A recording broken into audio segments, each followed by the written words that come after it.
네, 안녕하십니까. 막걸리학교 랜선 칵테일 강좌에 오신 여러분들 모두 환영하고 반갑습니다. 저는 이번 랜선 칵테일 강좌 총 5강에서 여러분들을 만나게 될 원홍석이라고 합니다.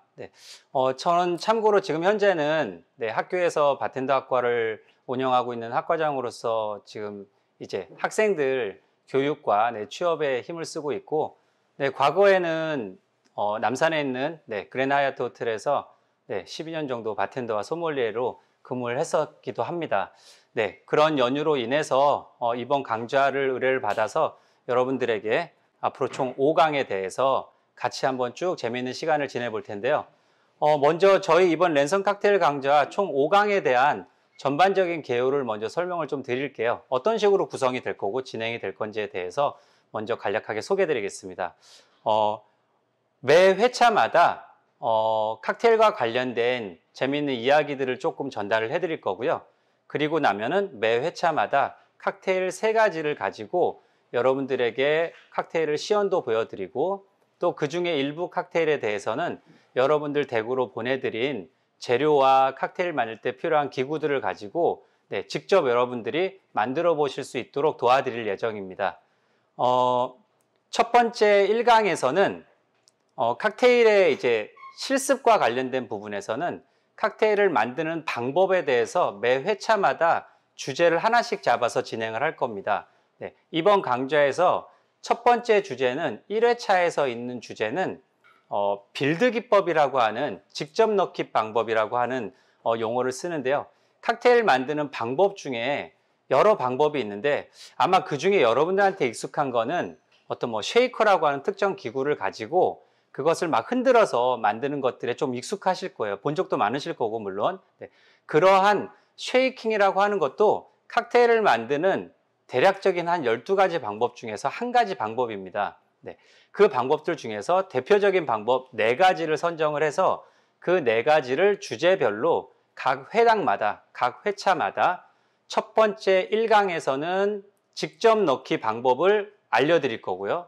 그것을 어떻게 하는지 방법을 알려드리면서 그 방법을 활용한 칵테일 3가지를 여러분들께 소개를 해드릴 겁니다. 2강에서는 쉐이킹이라고 하는, 어떻게 보면 가장 재미있게도 할 수 있지만 한편으로 좀 화려할 수도 있고 역동적인 이 쉐이킹 기법이라고 하는 거에 대해서 방법을 알려드리면서 쉐이킹 기법을 통해서 만드는 칵테일 3가지를 활용해서 여러분들과 같이 한번 만들어 보는 시간을 알려드릴 거고요.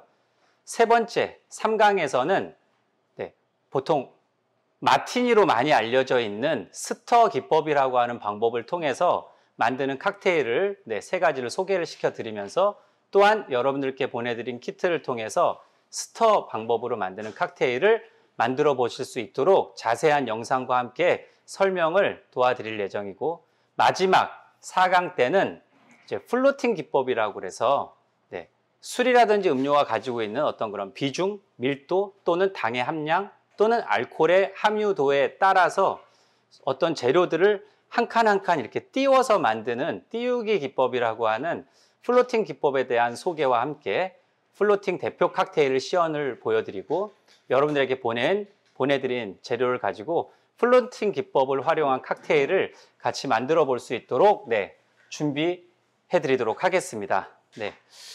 마지막 5회차는 그동안 이제 여러분들이 1강부터 4강까지 재미있게 이 랜선 칵테일 강좌에 임하시고 나다 보면 아마 궁금한 것들이 분명히 생기셨을 거예요. 그 궁금한 부분에 대해서 여러분들하고 질의응답을 통해서 그런 궁금했던 부분을 속 시원하게 좀 풀어드릴 수 있는 그런 Q&A 시간을 한번 가져보려고 예정 중입니다. 여러분들과 직접 실시간으로 이루어질 시간 아마 그 5강에서는 좀 가능할 것 같긴 하고요. 그렇게 해서 총 매 회마다 재미있는 칵테일 그리고 새로운 기법들을 여러분들에게 알려드리고, 여러분들은 또 그 기법을 배워서 댁에서 재밌게 만들어 보시는 그런 시간으로 가질 겁니다. 물론 매 회마다 칵테일을 만드는 것만 하진 않을 거고요. 각 회마다 특정 주제를 잡아서 그 주제에 대한 칵테일과 관련된 이야기를 매주마다 조금씩 전달을 해드릴 예정입니다. 자, 그럼 오늘은 그 첫 번째 1강에 해당되는 부분에 대해서 먼저 그러면 이제 칵테일이라고 하는 게 무엇인지를 먼저 좀 알고서 지내면 좋잖아요. 그래서 칵테일을 만드는 것도 당연히 재밌게 하겠지만 칵테일이 무엇인지 간략하게 제가 개념 정리라든지 약간 정의를 좀 한번 내려보도록 하겠습니다. 아마 여러분들 중에서 칵테일을 만들어 보신 분들도 계실 거고 나는 아직 태어나서 칵테일 한 번도 안 만들어 봤어 라고 생각하시는 분들도 계실 텐데요. 제가 아마 생각하기에는 성인분들이라면은 대한민국의 모든 분들은 칵테일을 다 만들어 보셨어요. 네.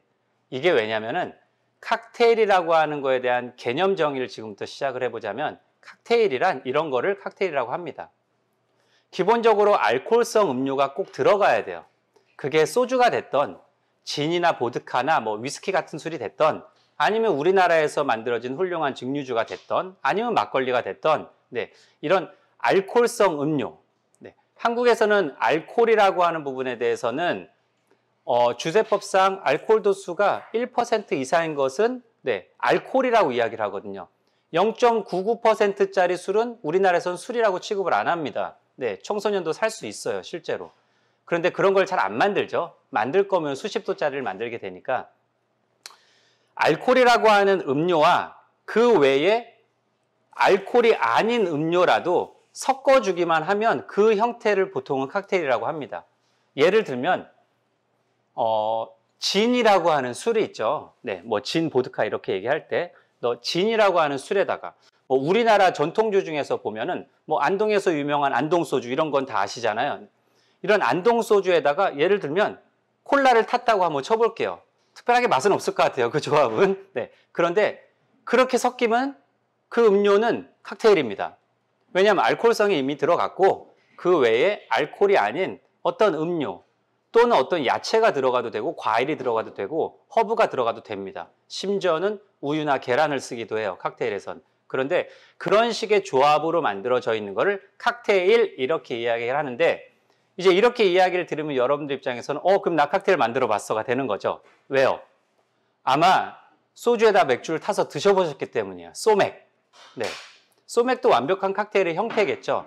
다만 이제 전문적인 칵테일이라고 하는 이름을 붙여주지 않는 것 뿐이고 형태로 봤을 때는 완벽한 칵테일입니다. 소맥도. 네. 잘 만들면 맛있고 잘못 만들면은 어떤 특정 맛 때문에 조금 마시기 어려울 수도 있는데 이렇게 결국에 알코올성 음료와 기타 음료나 어떤 음식과 관련된 것들을 섞어서 혼합된 하나의 음료를 칵테일이라고 하고 거기에 조금 욕심을 붙이자면 섞어졌다고 해서 무조건 칵테일이라고 하기보다는 섞어졌을 때는 그냥 혼합 음료 이렇게 표현을 하고요.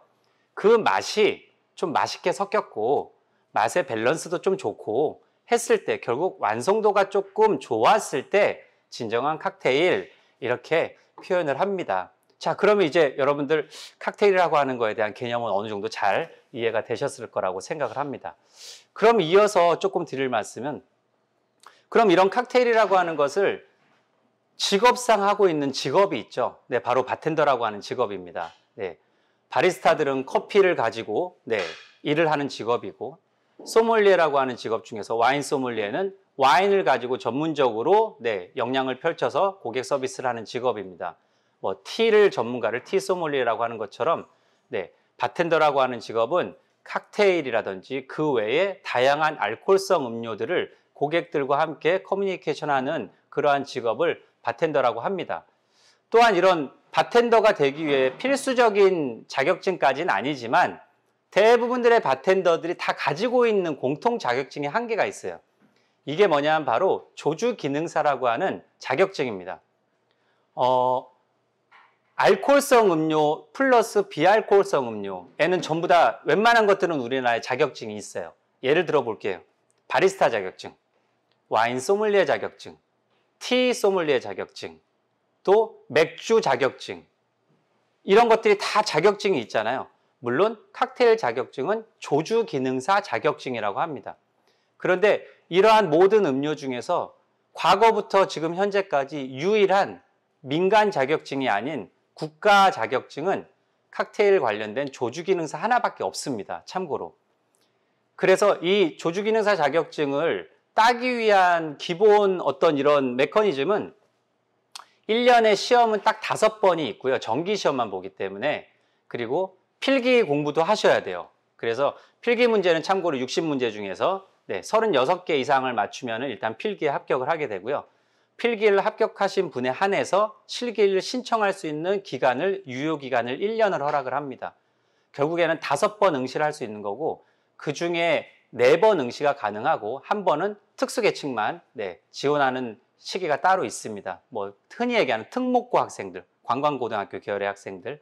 그래서 실기시험은 총 7분의 시간을 주고, 그 시간 안에 정해져 있는 40가지의 칵테일 레시피를 모두 외운 상태에서 그 40가지 중에 무작위로 3개를 시켰을 때 7분 안에 3개를 완벽하게 장식까지 완성을 해서 제출을 하면 합격할 수 있는 자격증이 바로 이 조주기능사라고 하는 자격증이 있습니다.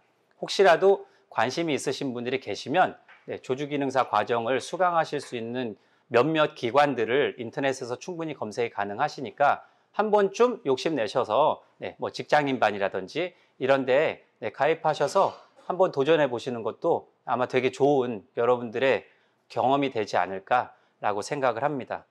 자, 일단 오늘 첫 번째 시간에 여러분들과 나눠볼 이런 이야기들은 간단하게 이 정도로 마무리를 할 거고요. 1강에서 준비된 3가지 칵테일 그 시연과 또 여러분들이 같이 실습하는 시간을 통해서 다시 만나 뵙도록 하겠습니다. 감사합니다.